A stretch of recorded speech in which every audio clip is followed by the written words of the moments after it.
friends. Welcome to the YouTube channel of Life and More. Today we have with us Miss Anupa Mehta, and she's an art promoter, collector, and curator who has been associated with the world of art for over 3 decades now.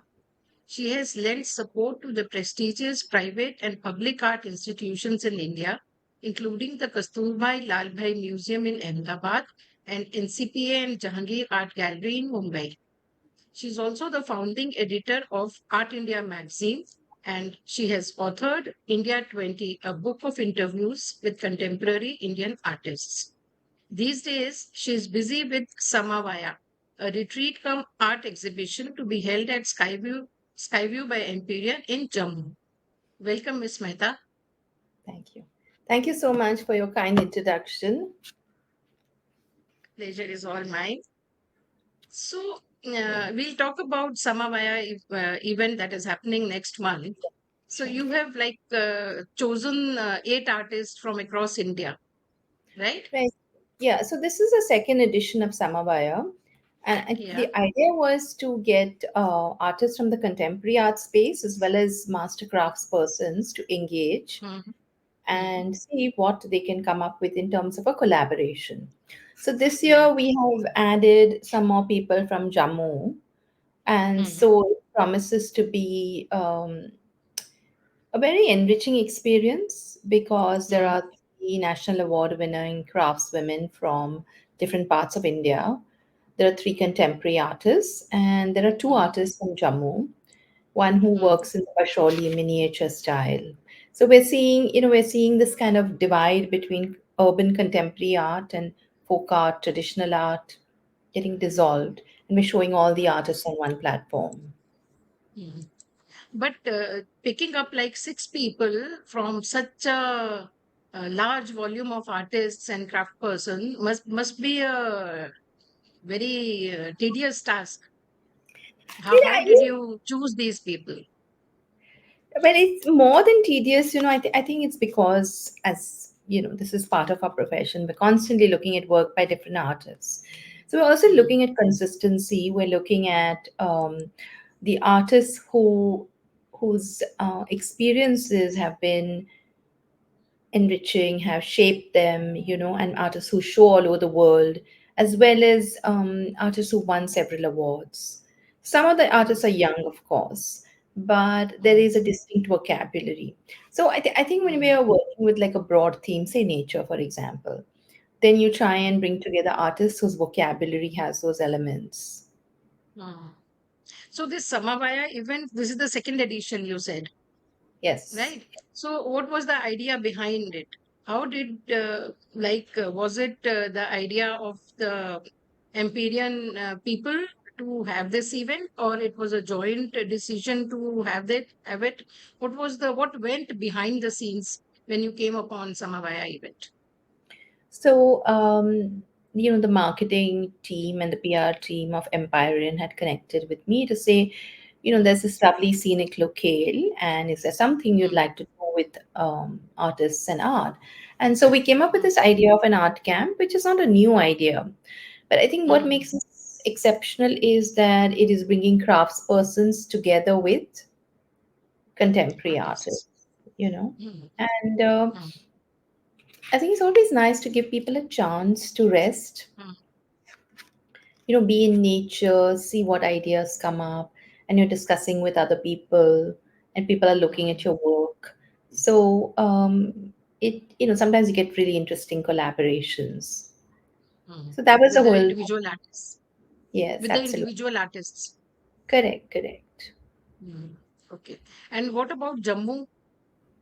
Was it a Uh, conscious decision to have it in Jammu? Like Jammu, Kashmir, as such, has not been in much in the art world. Like all of the art that happens is like Delhi and beyond. Niche. yeah, I think the very fact that, the host, Empyrean, is located at Patni Top. Mm, So it's a little on, outside Jammu, and of course it's in the mm, state, but mm, the location is really quite scenic, and that mm, makes a difference. usually artists, when they go on camps, they go to mm, foreign countries or they go to scenic locales, because the idea is to be in nature and sort of look at things afresh. And therefore Jammu, mm, and of course Jammu and Kashmir is known for, mm, all its scenic beauty. And I think we regularly hear of people going to Kashmir, but not so much to Jammu. And so mm. therefore we thought it would be a good way to promote Jammu as well. you know. So is this going to be an annual event? Do you plan have that in mind? Yes, it's planned to be an annual event. Okay. Okay. So would you be exploring other parts of Jammu and Kashmir or just the this place, No, Patitop? ma'am. It's the host really who's Mm. directing the event. No, हाँ वो तो ठीक है, but as an artist, like since you are there and you are Yeah. exposed to the other parts of the state also, and you Yeah, know the beauty right. of it, Yes. so So would we're hoping this time too, like last Mhm, time, that there will be mhm, a day when we take a day off to go to different parts to see some mhm, things. But I mhm. don't have the exact locations as yet, but we can share them with you Okay. in a bit. Ah, too. Mm. Okay. Now we'll talk a little about you. You also have been an artist, right? No, I'm not an artist. I'm Ah, a arts writer, curator. art Ah, editor, you curator, art hmm, consultant. that, but you never ventured into like fine arts per se. No, no, no. So what made you turn into an art curator? Well, Normally I they are artists. are they okay? I didn't know that. Normally, No. art curating is something that a curator brings together a point of view. So Hmm, when we are asked to select something or position something or put together an exhibition, that's when, our abilities come to play. hmm, I have been interested in the arts for a long time, as a hmm, journalist, as a writer, editor, curator, so on and so forth. So hmm, I think my interest lies in process, looking at how artists work, hmm. and seeing how creativity is developed. So you were a journalist before. Tell me a little about your life. Yeah, I want to know that. Who were you before you turned into an art curator? Well, I've been in this profession since my 20s. I'm now in my Mm, 50s. mm, So I've done the gamut of things, from managing mm, an art center at the NCPA to being the editor of Art India, India's first art magazine, to being a curator, curating for other institutions as well as for myself. So this is who I am. I also write for. I want to know. I want to know the life behind before that. No, it was Talk a to me very about simple your. life. Uh, I studied literature, and then I went to Salzburg to do a program in arts management through an ARTSA mhm, fellowship. And I mhm, trained in England on various British Council scholarships, for mhm, arts and events. And that's my professional life. My personal life, well, mhm, I grew up in Bombay, and mhm. my life has been But in from. Bombay. Yeah. No, that's fine. So, but you studied literature and then you moved to art. How Well, yeah, did that transition happen? so I started writing as an Mm, arts journalist for the Indian Post, okay, for the Independent, for a lot of newspapers and magazines. okay, And then I okay, got this opportunity to run a foundation, an arts foundation at the NCPA. okay, So I okay. moved from there to being the first editor of Art India magazine. So it's always been an Mhm. alignment of writing as well as art. Okay, okay, okay. Yeah. Now I understood your the Oh, journey. yeah.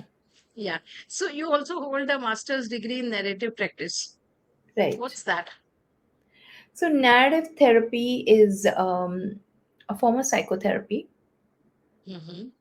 um, again aligned to writing, and looking at how we can move from problem saturated stories to preferred narratives. For example, if somebody says, I'm a cancer patient, then we would Mm-hmm. work to develop what else is the person, you know, Mm-hmm. that it does a person have an identity other than that identity of being a cancer patient. And so we build a richer story to look at a preferred narrative, that can one Mm, also be a survivor, can one also have family, can one also have um, other interests.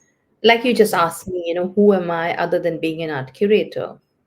And mm. that's a good question. It's left me thinking because a lot of my identity and a lot of all our identities are tied up with our professions. But, yeah, yeah. Yeah. So how does it help? Like, and how have you helped people with this therapy? So I've been working as a therapist since 2018, and it's hard to explain how we support people, but essentially, narrative practice says that people are experts of their lives. So, Mm, as a therapist, I would be looking at how to scaffold the person's narrative and how mm, to move towards or migrate towards something more preferred. And of course, I mm, use a little bit of art therapy and writing in my sessions. mm. Yeah. And how does it? How does it like? Can you see like quantitative changes or qualitative changes in a person? Say you talked about cancer patient. Yeah. Can you see the like? Are there any visible changes? How does So, it help? yeah. So, say for instance, if you were to give me a sentence right now, Mm, just anything that is, say, bothering mm, you or troubling you, we can mm, we can do a mm. quick demonstration if you like. Okay. Is there something you would Like like to? Is there okay, something you would like to share? okay. Let me think. So, if I say that people who there are certain people who like to show themselves off, right? Mm, So, and that thing really bothers me. Like why okay, a person is like pretending to be somebody right. now. So my question is, Mm, why does it bother you so much? And what is the anger really about? okay. So I feel that the person is like portraying something which she or she is not. Like there is a So difference that, between the behavior in public and private. but then that could be your personal perspective on it, right? Because as we know that life Mm, is not just a singular perspective, and there's no mm, benchmark for normal. So there are various mm, perspectives we can bring to a situation. I mean, I can say the mm, glass, to use a cliche, glass is half full or mm, half mm, empty, right? Two mm, ways. mm, Or I can say, oh, it's a nice glass. Or I can mm, say, the nice glass contains some interesting liquid. My mm, point here is that, if we kind of box a narrative, or we kind of make a statement, which is a judgment, without mm, finding out, that could it be that the person is insecure or the person is anxious and therefore the person is portraying something that they're not. mm, It's not only about arrogance, right? mm, It's mm, also about trying to understand where the person is coming from. So, I mm, mean, for instance, if you take a hypothetical question about mm, somebody says, oh, I really don't know what to do with my life. I really don't know. mm, Now, the therapist will work towards looking at how do we develop this narrative. So, we would ask questions about their life, micro questions that what are your skills? What are your abilities? What are the things that support you? What are the things you've achieved? What is your resilience about? So, once we're building that other story is actually telling the person that actually you do know. It's not that you don't know, but there's this kind of repetitiveness about I don't know anything. Oh, I don't know anything. I don't know anything. But that's not mm. true because all of us actually know. And all of us are always taking actions for our lives. Yeah. It's like making the person understand him or herself in a Uh, better way. y- yes, but I would just say that the therapist in narrative practice is also Mm, exploring. There is no hierarchy here. Often mm, in psychology, a certain CBT and other practices, not that I'm putting them mm, down, there is this assumption that the therapist is on a higher plane and the therapist knows, but the client doesn't know. Well, narrative yeah. practice assumes that the therapist doesn't know. The Mm, therapist is a co traveler and is asking questions to facilitate the journey. The only thing the mm, therapist is trained in is to mm, take this kind of central, slightly influential position, but it's fully exploratory, that we're asking questions. Like if I asked you a question about what you just said, then what made you make mm, that statement? mm, So I mean, I'd like to right. know the emotion behind that statement.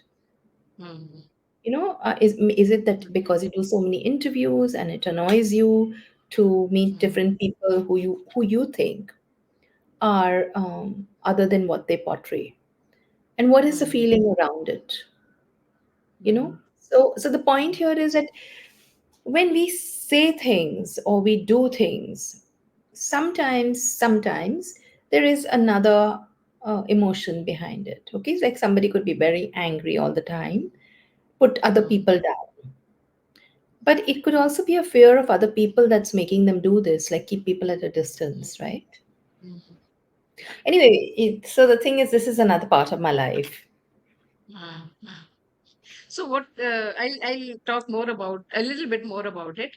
Like, do you get what age group of people do you get who come to you for therapies? What is like broadly? Are they younger people who are coming or the older people who are coming? So I work with adults, I don't work with children. Like um, children is fine, matlab young adults or older people. yeah, so from Which 18 age group? from 18 to 60. No, no, no. Between 18 to 60, which the age, like, what's the most of the patients are of which age? It's a range, it's hard to predict. I've had clients who are in their Okay, 40s, 50s, then some in their okay. 20s. Hmm. So it's a range of And different clients. okay, and are women more in need of such therapies or men? Can you say something about it? Or it's Uh, like, I don't like to differentiate on the basis of gender. I mean, we hmm, look at individuals. Of course, hmm, one's gender will be influencing one's roles and responses, but I would say that I prefer to look at the person and नहीं not वो the तो gender. ठीक है मगर वो तो ठीक है मगर like I want to know like which gender is experiencing more issues. I That's my think idea behind that. all genders. I don't think there are only two genders today. So it's a Okay. spectrum, right, to begin with. हाँ So ठीक I है. think that it's just people by हाँ, and large are having a harder time, no, at the moment hmm, with so many hmm, hmm, stressors, etc. Hmm. It's because of the like society and the work pressure. What is it? What are the factors behind it that people are having harder life? Look, this is my perspective. I'm not saying it is Hmm, because there's no way hmm, of telling this. It's not like surveys are that accurate. But we can see by hmm. and large that urban centers have a lot of stressors, such as Okay. traffic, um, you know, the breakdown of the joint family to more nuclear settings, Hmm. conflict, relationship, pressure at work. There are many things that contribute. Rural, of course, rural people must not be coming to you. You are based in urban Yeah, areas. I'm based in Mumbai and I do work Uh, online. But no, I uh, don't have clients. I have a lot of international clients. okay. So, since you're talking about international clients, talk to me. Is there any difference between Indians and international clients? Not really. Like I said, it's Hmm. people. I mean, we're not looking at Okay. gender or nationality. Sure, I mean, there Hmm. are some ideas that could be Hmm. typical to a country. But at the Hmm. end of the day, people are people, right? Okay. There's you can't demarcate on any level.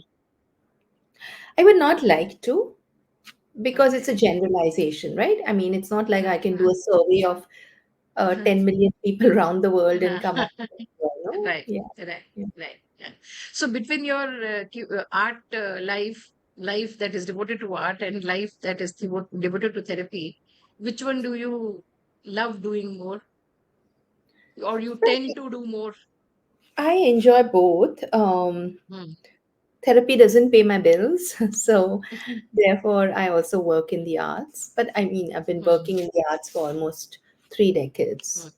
Hmm. And Hmm. then I think there comes a point when you want to ask yourself that apart from what you're doing, how else can you contribute? Hmm.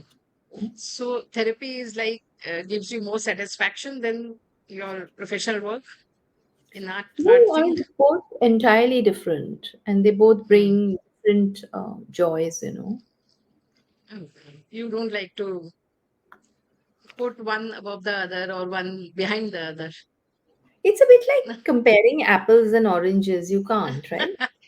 Okay, okay. Yeah. Okay. So how do you get time to do all this? Oh, there's lots of The time. therapy. Hmm.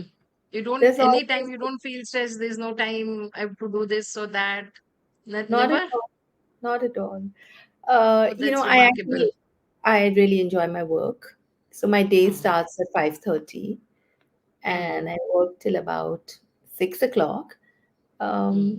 So then that's enough hours, right, to do different Hmm. things, including Do both say the talk, things.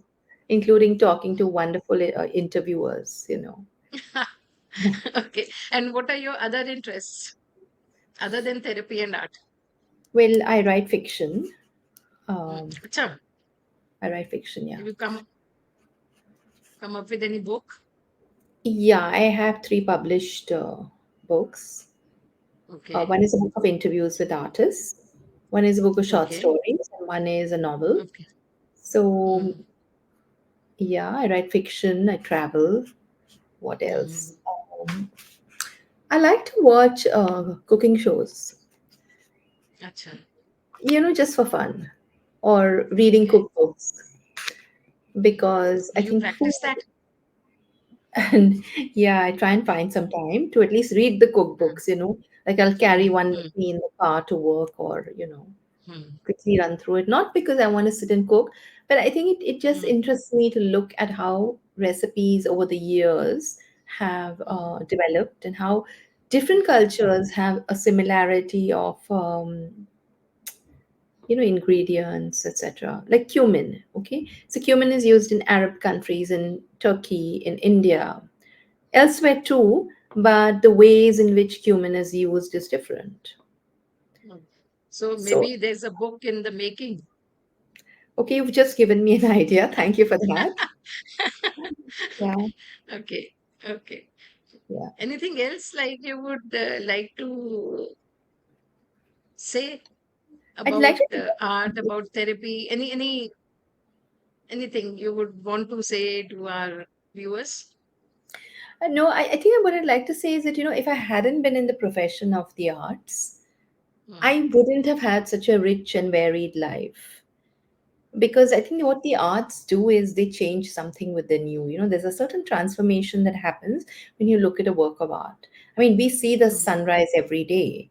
But when an Hmm. artist paints a sunrise, there's a different Hmm. element to it, right? Because the artist's personality is imbued in the painting.